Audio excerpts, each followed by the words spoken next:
So back when Arkham Knight came out, that's really where we started to see PlayStation investing significant amounts of money in order to get exclusive content on their games. And if you recall, Arkham Knight had a slew of DLC, which was in the terms of the Scarecrow missions that were not available on the Xbox or available on the PC. And PlayStation really started to invest heavily in that. Recall around that time, Phil Spencer came out and said, we are not going to do this anymore. We're going to take any money that we would normally take in buying these exclusive content or pieces of DLC, and we're going to instead invest internally in our own games, and we're going to make our own product. I ask you 5 years later, how did that turn out? I think we know the answer. However, what remains is back then, PlayStation really started aggressively pursuing third-party exclusives, something that remains true to this day. And I'm extremely curious to see how it will pan out going forward for the Xbox Series X, and if PlayStation continues to follow suit for the PlayStation 5. Why is this all coming up again? Why am I talking about Arkham Knight? You may have seen the news the other day that Rocksteady has finally released this limited edition Batman skin for every owner of PlayStation. Once again, snubbing those PC gamers, snubbing those Xbox gamers. The original DLC, by the way, something that I do have, was given to me through the Sony 2015 E3 press conference that they held in local theaters. I've been very fortunate that at the time, and well, they haven't done E3, but up until when they were still doing E3, it was in Orlando.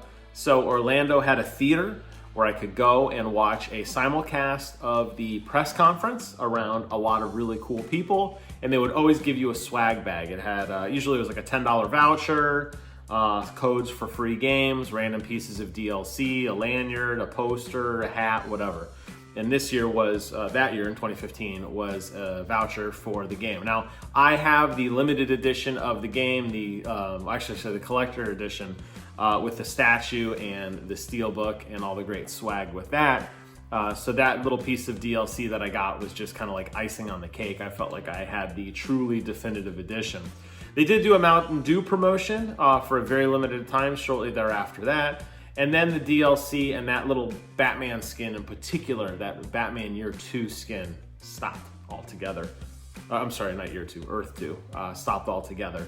And it wasn't until the definitive edition came out where everything was remastered, where they brought it back, and now they're saying if you didn't have the remastered edition, you're gonna get it as long as you're on PlayStation 4. So we are still seeing those early deals that Sony brokered that really, in my opinion, changed the console wars forever, because Sony was spending an excessive amount of money, but making it that the best place to play was on Sony, which is really ironic because as time went by and the Scorpio, which ultimately became the Xbox One X, came out, their slogan was the best place to play. And that was for technical reasons, because it had more teraflops and it had more RAM and it had a better hard drive, etc., etc. But the underlying, the best place to play has always been something that Sony has done, primarily by spending their money in really scooping up a lot of exclusive pieces of content.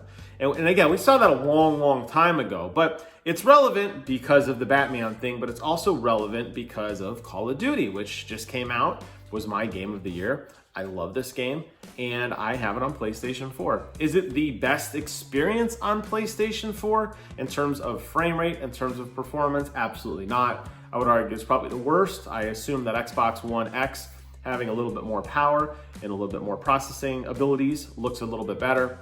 Obviously, PC is going to look the best.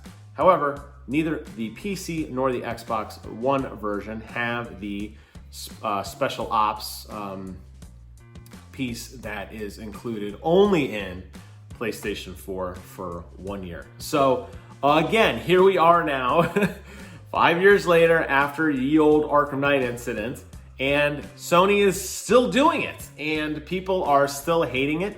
if they're not on Sony's camp, and loving it if you are a Sony pony.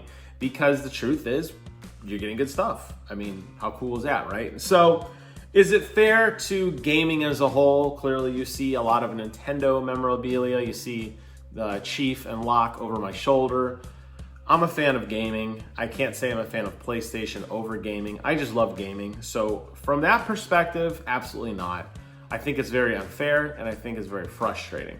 As a huge fan of Sony, I'm grinning because, yeah, it's pretty badass. And that's the dichotomy that's going on right now. And it's very interesting to see, you know, Sony and Microsoft taking wildly different approaches. As I mentioned earlier, when Phil Spencer said that they were not going to do that anymore, and they were going to instead keep all those development dollars in-house.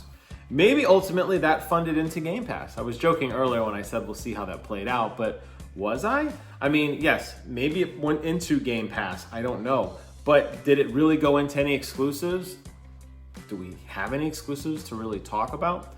Maybe it went partially into the acquisition of a lot of these studios that they scooped up. But meanwhile, quietly, or maybe not so quietly, Sony has been building these really strong coalitions with many game developers, giving them extra money in order to bring their games on stage, in order to have exclusive deals and exclusive content for just for Sony. And it continues to increase in terms of timed exclusives, in terms of fun, bonus, crazy little DLC. And it really does make Sony a very definitive argument on Sony's sake that it is the best place to play, which ironically is what Xbox has been saying they have been doing. So the point of this video is that if you are deeply entrenched in console wars and you're solely in Microsoft camp or you're solely in Sony camp, this is fuel to the fire on either side, whether you're happy or you hate it. For everybody else like me who owns all the consoles, not a big deal. Secretly, as a Sony guy, I kind of smirk a little bit. However, I understand, you know, this does raise a lot of questions. So it'll be interesting coming up for the unveiling of the PlayStation 5 and for the Xbox Series X. Really, I mean, we've seen the console, but really understanding what it is and how it works. When you start seeing these third-party companies on stage, keep good old Batman in the back of your mind, because this is really one of the early catalysts that really revolutionized this genre and this generation of console wars. It really did define ultimately what PlayStation did, ultimately what Xbox did. And whether or not it was the sole reason why Sony dominated this generation in terms of sales remains to be seen. It definitely played a part in it, and I'm curious if Microsoft has maybe changed their stance slightly and decided to maybe play a ball a little bit harder against Sony to throw out some more money to try to get some of those exclusives back to them. I could do a whole another video on Destiny 2 and all the crazy stuff that happened with that, particularly to Sony, but I digress for now. I'm gonna leave it there. What I want from you guys is to leave a comment below. Let me know your thoughts on this Batman controversy, but also just the greater picture as a whole. What are your thoughts going forward, and what do you expect to see, or what do you want to see? With that, I'd like to close out this video. Thank you guys so much for watching, and take care of yourselves. And until next time, I will see you guys on the other side.